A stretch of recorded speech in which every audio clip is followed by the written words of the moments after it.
लोकशाहीचा बुलंद आवाज, रिपब्लिकन वार्ता, महाराष्ट्र.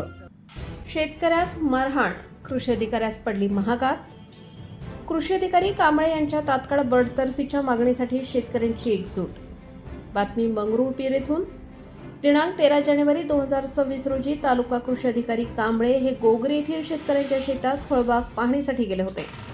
यावेळी शेतकरी ऋषिकेश भिकाजी पवार यांनी कृषी विभागाशी संबंधित माहिती विचारली असता संबंधित कृषी अधिकाऱ्यांनी अत्यंत आक्षेपार्ह वर्तन करत शेतकऱ्याला पायातील बूट काढून मारहाण केली. तसेच अश्लील शिवीगाळ केल्याचा गंभीर प्रकार घडला. 4 महिन्यांपासून मस्टर न निघाल्याने शेतकरी आर्थिक अडचणीत सापडले असून आपल्या समस्यांना न्याय मिळेल या अपेक्षेने त्यांनी कृषी अधिकाऱ्यांना प्रश्न विचारले होते. मात्र समस्यांचे निराकरण करण्याऐवजी कृषी अधिकाऱ्यांनी संतापाच्या भरात शेतकऱ्यावर शारीरिक व मानसिक अत्याचार केल्याने परिसरातील शेतकरी भयभीत झाले. हा प्रकार सोशल मीडियावर तसेच विविध माध्यमातून समोर आल्यानंतर शेतकऱ्यांमध्ये तीव्र संतापाची लाट उसळली. शेतकऱ्यांवर झालेल्या अन्यायाविरोधात विविध शेतकरी संघटनांनी एकत्र येत 15 जानेवारी 2026 रोजी वाशिम जिल्हाधिकारी कार्यालयावर भव्य मोर्चा काढला. मोर्चा दरम्यान शेतकऱ्यांनी जिल्हाधिकाऱ्यांना निवेदन देत मारहाण करणाऱ्या तालुका कृषी अधिकारी कांबळे यांना तात्काळ सेवेतून बडतर्फ करण्याची ठाम मागणी केली. मागणी मान्य न झाल्यास कृषी कार्यालयावर तीव्र आंदोलन छेडण्याचा इशाराही देण्यात आला. शेतकरी हा जगाचा पोशिंदा आहे. त्याच्यावर होणारा अन्याय महाराष्ट्रात खपवून घेतला जाणार नाही.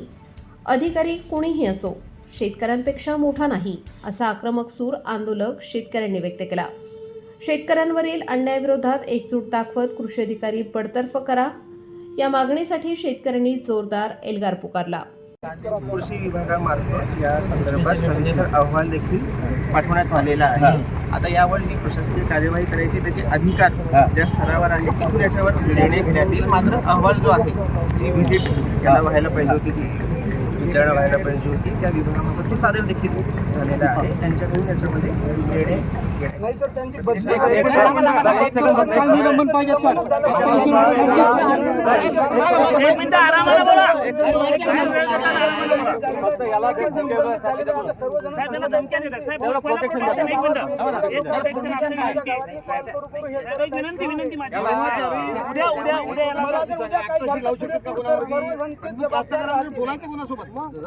कशासाठी तुम्ही आला होता?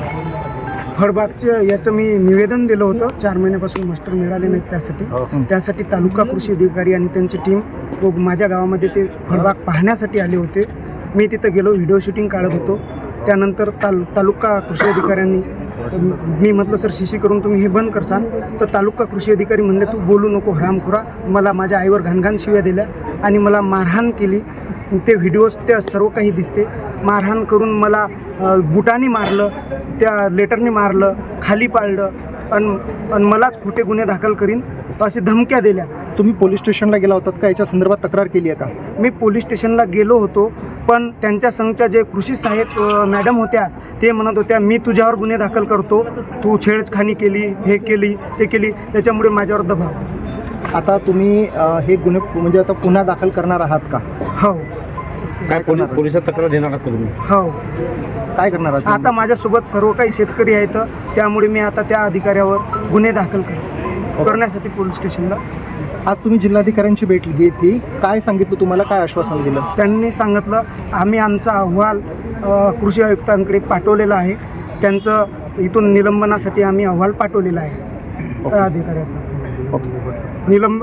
आम्हाला निलंबन नाही, बडतर्फ करून त्यांना सेवेतूनच हे काढून टाकायचं असं माझं म्हणणं आहे. ओके. रिपब्लिकन वार्ता, महाराष्ट्र न्यूज. जिल्हा प्रतिनिधी पद्मा मोहोड.